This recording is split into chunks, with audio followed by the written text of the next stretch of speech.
ನಮಸ್ಕಾರ ಸ್ನೇಹಿತರೆ, welcome to spiritual ಆಲ್ಕಮಿ 7 Kannada. ನಾನು ತ್ರಿವೇಣಿ, ಹೋಪನೊಪ್ಪನೋ ಹೀಲರ್ ಮತ್ತು ಲೈಫ್ ಕೋಚ್. ನೀವು ಎಲ್ಲ ವಿಷಯಗಳಿಗೂ ಹೋಪನೊಪ್ಪನೋ ಹೇಳ್ಕೊತಾ ಇದ್ದೀರಾ ಅಲ್ವಾ? ಬೆಳಗ್ಗೆ ಎದ್ದರೆ ನೈಟ್ವರೆಗೂ ಹೋಪನೊಪ್ಪನೋ ಹೇಳ್ಕೊತಾ ಇದ್ದೀರಾ. ಕೆಲವು ಬೇಗ ಸಿಗ್ತಾ ಇದೆ ನಿಮಗೆ, ಕೆಲವು ತುಂಬ ಲೇಟಾಗಿ ಸಿಗ್ತಾ ಇದೆ, ಕೆಲವು ಸಿಗ್ತಾನೇ ಇಲ್ಲ. ಸೊ ಇತ್ತೀಚೆಗೆ ಬಂದು ಎಲ್ಲರೂ ಕೇಳಿರುವಂಥ ಪ್ರಶ್ನೆಗಳಿಗೆ ಅವರಿಗೆ ಉತ್ತರವಾಗಿ ನಾನು ಈ ವಿಡಿಯೋನ ಮಾಡ್ತಾ ಇದ್ದೀನಿ. ಸಪೋಸ್ ನಿಮಗೆ ಯಾಕೆ ಕೆಲವು ನಮಗೆ ಸಿಗ್ತಾ ಇದೆ, ಕೆಲವು ಸಿಗ್ತಾ ಇಲ್ಲ ಅಂತ ಡೌಟ್ ಇದ್ದರೆ ನಿಮಗೆ ಈ ವಿಡಿಯೋನ ಪೂರ್ತಿಯಾಗಿ ಕೇಳಿಸ್ಕೊಳ್ಳಿ. ತುಂಬ ಅದ್ಭುತವಾದ ಮಾಹಿತಿ ನಿಮಗೆ ಸಿಗುತ್ತೆ. ಆಗ ನಿಮಗೆ ಈ ಹೋಪನೊಪ್ಪನೋನ ಹೇಗೆ ನೀವು ಯೂಸ್ ಮಾಡ್ಬೋದು ಅನ್ನೋ ಕ್ಲಾರಿಟಿ ನಿಮಗೆ ಸಿಗುತ್ತೆ. ಸೊ ಈ ವಿಡಿಯೋನ ನಾನು ಮುಂದುವರ್ಸೋಕ್ಕೂ ಮುಂಚೆ ಯಾರೆಲ್ಲ ಇನ್ನೂ ಸಬ್ಸ್ಕ್ರೈಬ್ ಮಾಡಿಲ್ವೋ ಸಬ್ಸ್ಕ್ರೈಬ್ ಮಾಡಿ, ನನ್ನ ಚಾನಲ್ನ ಲೈಕ್ ಮಾಡಿ, ಶೇರ್ ಮಾಡಿ.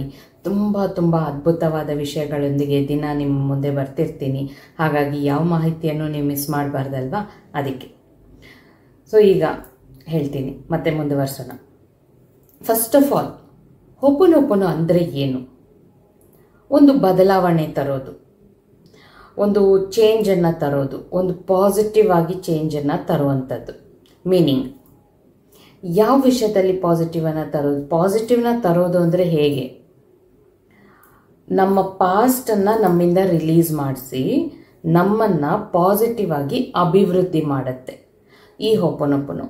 ನಾವು ಯಾವುದಕ್ಕಾದರೂ ಒಂದು ಪರ್ಟಿಕ್ಯುಲರ್ ವಿಷಯಕ್ಕೆ ಅಂತ ಹೋಪನೊಪ್ಪನೋ ಚಾಂಟ್ ಮಾಡಿಕೊಂಡಾಗ ನಮ್ಮಲ್ಲಿರುವಂಥ ಪಾಸ್ಟ್ ಮೆಮರೀಸ್, ಅಂದರೆ ಕಳೆದು ಹೋದ ಹಳೆಯ ನೆನಪುಗಳು, ಅದನ್ನು ನಮ್ಮಿಂದ ತೆಗೆದಾಕತ್ತೆ. ಬೇಡದೇ ಇರೋದು ನಮ್ಮಿಂದ ರಿಲೀಸ್ ಮಾಡಿಸಿ ನಮ್ಮನ್ನು ಪಾಸಿಟಿವ್ ಆಗಿ ಅಭಿವೃದ್ಧಿ ಮಾಡಿಸುತ್ತೆ, ಡೆವಲಪ್ ಮಾಡಿಸುತ್ತೆ. ಅದು ಆ್ಯಕ್ಚುಯಲ್ ಮೀನಿಂಗು ಈ ಹೋಪನೊಪ್ಪನೋದು.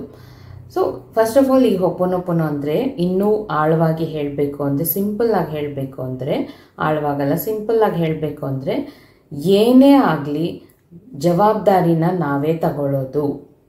ಅದ್ಯಾವುದಾದ್ರೂ ವಸ್ತುಗಳೇ ರಿಪೇರಿ ಆಗಿರಲಿ, ನೀನು ರಿಪೇರಿ ಆಗಿದ್ದಕ್ಕೆ ಪೂರ್ತಿ ಜವಾಬ್ದಾರಿನ ನಾನೇ ತಗೋತಾ ಇದ್ದೀನಿ. I am sorry, please forgive me, thank you, I love you. ನಿಮಗೆ ಆರೋಗ್ಯದಲ್ಲಿ ತೊಂದರೆ ಇದೆಯಾ? ನನ್ನ ಆರೋಗ್ಯ ಈ ಥರ ಆಗಿದ್ದಕ್ಕೆ ಪೂರ್ತಿ ಜವಾಬ್ದಾರಿನ ನಾನೇ ತಗೋತಾ ಇದ್ದೀನಿ. I am sorry, please forgive me, thank you, I love you. So ಏನೇ ಆಗಲಿ, ಮಕ್ಕಳಿಗೋಸ್ಕರ, ಗಂಡನಿಗೋಸ್ಕರ, ಹೆಂಡತಿಗೋಸ್ಕರ, ಜಾಬ್ಗೋಸ್ಕರ, ಯಾವುದಕ್ಕಾದರೂ ಹೇಳ್ಕೊಳ್ಳಿ, ಆದರೆ ಜವಾಬ್ದಾರಿನ ನಿಮ್ಮ ಮೇಲೆ ಹಾಕ್ಕೊಳ್ಳೋದು, ಅದು ಆ್ಯಕ್ಚುಯಲ್ ಮೀನಿಂಗ್. ಯಾವಾಗ ನಾವೇ ಜವಾಬ್ದಾರಿ ತಗೊಂಡು ಕ್ಷಮೆಯನ್ನು ಕೇಳಿ ಧನ್ಯವಾದಗಳನ್ನು ಹೇಳಿ ಪ್ರೀತಿ ಕೊಡ್ತೀವೋ, ಆವಾಗ ನಮ್ಮಿಂದ ಹಳೆಯ ಮೆಮರೀಸ್ ಎಲ್ಲ ಏನು ಡೇಟಾ ಎಲ್ಲ ಏನು ಸೇವ್ ಮಾಡಿ ಇಟ್ಕೊಂಡಿರ್ತೀವೋ ಅದನ್ನು ರಿಲೀಸ್ ಮಾಡಿಸುತ್ತೆ, ನಮ್ಮನ್ನು ಪಾಸಿಟಿವ್ ಆಗಿ ಬೆಳೆಸುತ್ತೆ. ಇದು ಇದರ ಮೀನಿಂಗು. ನಾವೇನು ಮಾಡ್ತಾ ಇದ್ದೀವಿ, ಈ ಹೋಪನೊಪ್ಪನೋ ಮೀನಿಂಗನ್ನೇ ಚೇಂಜ್ ಮಾಡಿಬಿಡ್ತಾ ಇದ್ದೀವಿ. ಈ ಹೋಪನೊಪ್ಪನೋ ಫಸ್ಟ್ ಆಫ್ ಆಲ್ ಯಾವುದ್ರ ಮೇಲೆ ವರ್ಕ್ ಆಗುತ್ತೆ? ಯಾವುದೋ ಒಂದು ಕಾರಣಗಳ ಮೇಲೆ ವರ್ಕ್ ಆಗುತ್ತೆ. ಅಂದರೆ ಏನೋ ಒಂದು ಆಗಿದೆ, ಅದಕ್ಕೋಸ್ಕರನೇ ನಾವು ಹೇಳ್ತಾ ಇದ್ದೀವಿ. ಆದರೆ ಅದನ್ನು ಗ್ರ್ಯಾಜುವಲ್ ಆಗಿ ಮರೆತುಬಿಟ್ಟು ಏನೋ ಬೇಕು ಅದಕ್ಕೋಸ್ಕರ ನಾವು ಇದನ್ನು ಹೇಳ್ಕೊತಾ ಇದ್ದೀವಿ. ಆ ಥರ ಆಗಿಬಿಡ್ತಾ ಇದೆ. ಏನೋ ಬೇಕು, ಮ್ಯಾನಿಫೆಸ್ಟೇಷನ್ಸ್ ಬೇಕು, ಅದಕ್ಕೆ ನಾನು ಇದು ಹೋಪನೊಪ್ಪನೋ ಹೇಳ್ಕೊಂಡ್ಬಿಡ್ತೀನಿ, ನನಗೆ ಸಿಕ್ಕಿಬಿಡುತ್ತೆ ಅಂತ. ಆದರೆ ಮೀನಿಂಗ್ ಏನು? ನಮ್ಮ ಪಾಸ್ಟನ್ನು ರಿಲೀಸ್ ಮಾಡಿಸಿ, ಪಾಸ್ಟ್ ಡೇಟಾನ ನಮ್ಮನ್ನು ಅಭಿವೃದ್ಧಿ ಮಾಡುವಂಥದ್ದು. ಸೊ ಬರೀ ಕಾರಣಗಳ ಹಿಂದೆ ಹೋಗೋದಕ್ಕಿಂತ ಇದು ನಮ್ಮನ್ನೇನು ಮಾಡ್ತಾ ಇದೆ ಅಂದರೆ, ನಮ್ಮ ಸಬ್ಕಾನ್ಷಿಯಸ್ ಮೈಂಡನ್ನು ಕ್ಲೆನ್ಸ್ ಮಾಡ್ತಾ ಇದೆ. ಪಾಸ್ಟ್ ಡೇಟಾ ಎಲ್ಲಿರುತ್ತೆ? ನಾವು ಯಾವುದ್ರ ಮೇಲಾದರೂ ಒಂದು ನೆಗೆಟಿವ್ ಆಗಿ ಯೋಚನೆ ಮಾಡ್ತಿದ್ರೆ ಅದು ಎಲ್ಲಿ ಸೇವ್ ಆಗಿರುತ್ತೆ? ಇಲ್ಲಿ ಸೇವ್ ಆಗಿರುತ್ತೆ, ನಮ್ಮ ಸಬ್ಕಾನ್ಷಿಯಸ್ ಮೈಂಡಲ್ಲಿ. ಹಳೆಯ ಡೇಟಾ ಅದನ್ನು ಕ್ಲೀನ್ ಮಾಡುತ್ತೆ, ಹಳೆದನ್ನೆಲ್ಲ ತೆಗೆದು ಬಿಸಾಕತ್ತೆ. ನಮ್ಮ ಸಬ್ಕಾನ್ಷಿಯಸ್ ಮೈಂಡಿಂದ ನಾವೇ ಕನೆಕ್ಟ್ ಆಗೋ ಹಾಗೆ ಮಾಡುತ್ತೆ. ಅಲ್ಲಿ ಕ್ಲೆನ್ಸ್ ಆಗಿಬಿಟ್ರೆ ಇನ್ನೇನಿದೆ, ನಾವು ಕನೆಕ್ಟ್ ಆಗಿಬಿಡ್ತೀವಿ ಅದಕ್ಕೆ. ಅಥವಾ ಕ್ಲೆನ್ಸ್ ಆಗಲಿಲ್ಲ ಅಂದರೆ ಅಲ್ಲಿರೋ ಡೇಟಾಗೆ ನಾವು ಅಂಟ್ಕೊಂಡಿರ್ತೀವಿ, ಅದ್ರ ಬಗ್ಗೆನೇ ಯೋಚನೆ ಮಾಡ್ತಿರ್ತೀವಿ. ಆವಾಗ ನಾವು ಹೋಪನೊಪ್ಪನೋ ಹೇಳ್ಕೋಬೇಕು, ಹೇಳ್ಕೊಂಡ್ರೂ ವರ್ಕ್ ಆಗಲ್ಲ. ಸೊ ಈಗ ಹೋಪನೊಪ್ಪನೋ ವರ್ಕ್ ಆಗಬೇಕು ಅಂದರೆ ಈ ಸಬ್ಕಾನ್ಷಿಯಸ್ ಮೈಂಡಲ್ಲಿ ಯಾವ ಹಳೆಯ ಡೇಟಾ ಇದೆಯೋ, ಯಾವುದ್ರ ಬಗ್ಗೆ ಹೇಳ್ಕೊತಾ ಇದೀವೋ ಅದ್ರ ಬಗ್ಗೆ ಇಲ್ಲಿ ಯಾವ ಹಳೆಯ ಡೇಟಾ ಇದೆಯೋ ಅದನ್ನು ಕ್ಲೀನ್ ಮಾಡಿ ನಾವು ಸಬ್ಕಾನ್ಷಿಯಸ್ ಮೈಂಡ್ಗೆ ಕನೆಕ್ಟ್ ಆಗಿ ಆಮೇಲೆ ನಮ್ಮಿಂದ ಲೆಟ್ ಗೋ ಮಾಡೋದು ಅದನ್ನು. ಸೊ ಇದು ಹೋಪನೊಪ್ಪನೋ ಪ್ರಾಸೆಸ್ ಅಂದರೆ. ಸೊ ನಾವು ಹೋಪನೊಪ್ಪನೋ ಹೇಳ್ಕೊಳ್ಳೋವಾಗ ನಮ್ಮಲ್ಲಿರೋ ಹಳೆಯ ನೆಗೆಟಿವ್ ಥಾಟ್ಸನ್ನು ತೆಗಿಬೇಕು, ಹಳೆಯ ನೆಗೆಟಿವ್ ಫೀಲಿಂಗ್ಸನ್ನು ತೆಗಿಬೇಕು, ಹಳೆಯ ನೆಗೆಟಿವ್ ಆಲೋಚನೆಗಳು, ನಂಬಿಕೆಗಳು, ನಾವೇನು ಆ್ಯಕ್ಷನ್ ತಗೋಬೇಕೋ ಅದರ ಮೇಲೆ ನಮಗಿರೋ ನೆಗೆಟಿವಿಟೀಸು, ಇದನ್ನೆಲ್ಲ ತೆಗಿಬೇಕು ಅಂತ ಚಾಂಟ್ ಮಾಡಬೇಕೇ ಹೊರತು ನನಗದು ಬೇಕು, ನನಗಿದು ಬೇಕು ಅಂತ ಚಾಂಟ್ ಮಾಡೋದಲ್ಲ. ಓಕೆನಾ, ಅರ್ಥ ಆಯ್ತಾ? ಈಗ ಆ್ಯಕ್ಚುಲಾಗಿ ಹೋಪೋನೋಪೋನೋ ಅಂದರೆ ಏನು ಗೊತ್ತಾ? ನಮ್ಮ ಕಾರ್ಮಿಕ್ ಅಕೌಂಟನ್ನು ಸೆಟಲ್ ಮಾಡೋದು. ಕಾರ್ಮಿಕ್ ಅಕೌಂಟ್ ಅಂದರೆ ಏನು? ನಾವೀಗ ಮತ್ತೆ ಹುಟ್ಟಿ ಬಂದಿದ್ದೀವಿ, ಆತ್ಮ ನಮ್ಮಲ್ಲಿದೆ ಅಂದರೆ ಯಾಕೆ ಬಂದಿದೆ ಈ ಆತ್ಮ? ಈ ದೇಹದೊಳಗೆ ಇರೋ ಈ ಆತ್ಮ ಯಾಕೆ ಬಂದಿದೆ? ಹಿಂದಿನ ದೇಹದಲ್ಲಿದ್ದಾಗ ಯಾವ ಯಾವ ಕರ್ಮಗಳನ್ನು ಮಾಡಿತ್ತೋ ಅದರಿಂದ ಒಂದು ಕರ್ಮನ ತಗೊಂಡು ಬಂದಿದೆ, ಈ ದೇಹದಲ್ಲಿ ಸೆಟ್ಲಾಗಿದೆ. ಅದನ್ನು ಹಿಂದಿನ ಜನ್ಮದಲ್ಲಿ ಮಾಡಿರೋ ಆ ಪಾಪ ಕರ್ಮಗಳನ್ನು ಕ್ಲೆನ್ಸ್ ಮಾಡಿಕೊಂಡು ಮತ್ತೆ ಮುಂದಕ್ಕೆ ಹೋಗಬೇಕು. ಆವಾಗ ಮುಂದಿನ ಜನ್ಮದಲ್ಲಿ ಯಾವ ಕರ್ಮಗಳು ನಾವು ಮಾಡಿರಬಾರ್ದು ಅಂತ ಮೀನಿಂಗು. ಸೊ ಅದನ್ನು ಸೆಟಲ್ ಮಾಡೋದಕ್ಕೆ ಆ್ಯಕ್ಚುಲ್ ಆಗಿ ಹೋಪೋನೋಪೋನೋ ಹೇಳ್ಕೊಳ್ಳೋದು. ಪಾಸ್ಟ್ ಕರ್ಮಾಸ್ ಅಂದರೆ ಅದೇನೆ, ಪಾಸ್ಟ್ ನೆಗೆಟಿವಿಟೀಸ್ ಅಂದರೆ ಅದೇನೆ.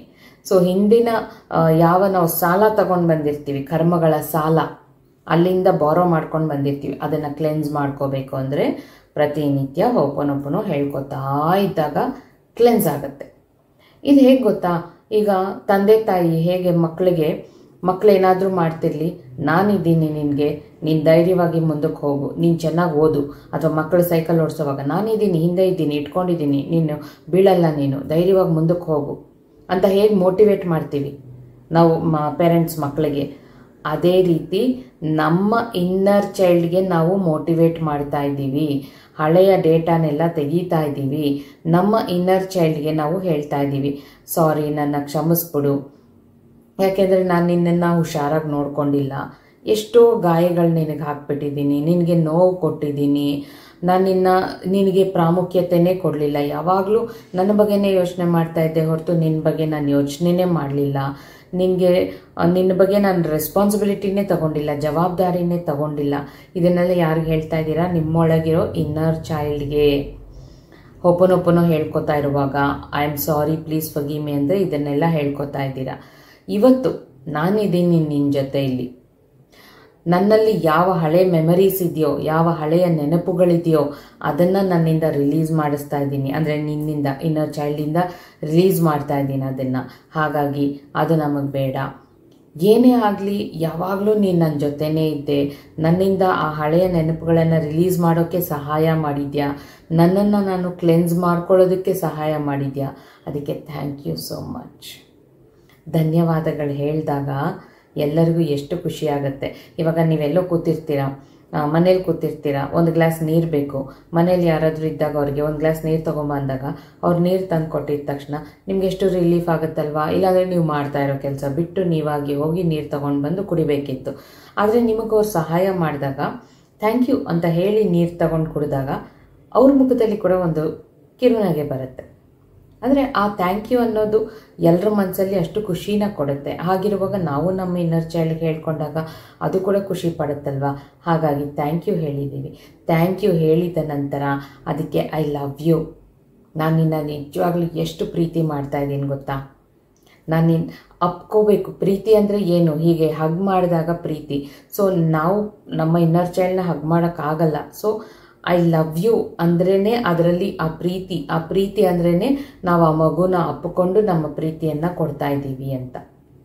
ಸೊ ಈ ರೀತಿ ನಾವು ನಮ್ಮ ಇನ್ನರ್ ಚೈಲ್ಡ್ ಜೊತೆ ಮಾತಾಡಿದಾಗ ಆಗ ನಮ್ಮ ಹಳೆಯ ಕರ್ಮಗಳು, ಏನೇನು ನೆಗೆಟಿವ್ ಥಾಟ್ಸ್ ಇದೆ, ನೆಗೆಟಿವ್ ಬಿಲೀಫ್ಸ್ ಇದೆ, ಅದೆಲ್ಲ ಕ್ಲೆನ್ಸ್ ಆಗಿ ಈ ಹೋಪೋನೋಪೋನೋ ವರ್ಕ್ ಆಗುತ್ತೆ.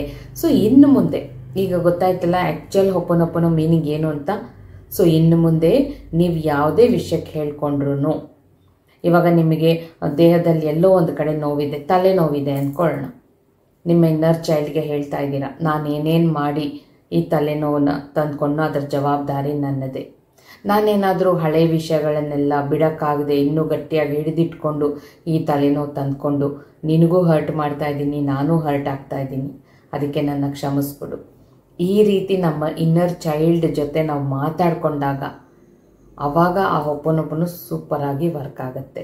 ಆದರೆ ಇದು ಇವಾಗ ನಿಮಗೆ ರಿಲೇಷನ್ಶಿಪ್ ಪ್ರಾಬ್ಲಮ್ ಇರುತ್ತೆ ಅಂದ್ಕೊಳ್ಳೋಣ. ಸಣ್ಣ ಪುಟ್ಟ ವಿಷಯಕ್ಕೆಲ್ಲ ತುಂಬ ಅದ್ಭುತವಾಗಿ ವರ್ಕ್ ಆಗುತ್ತೆ.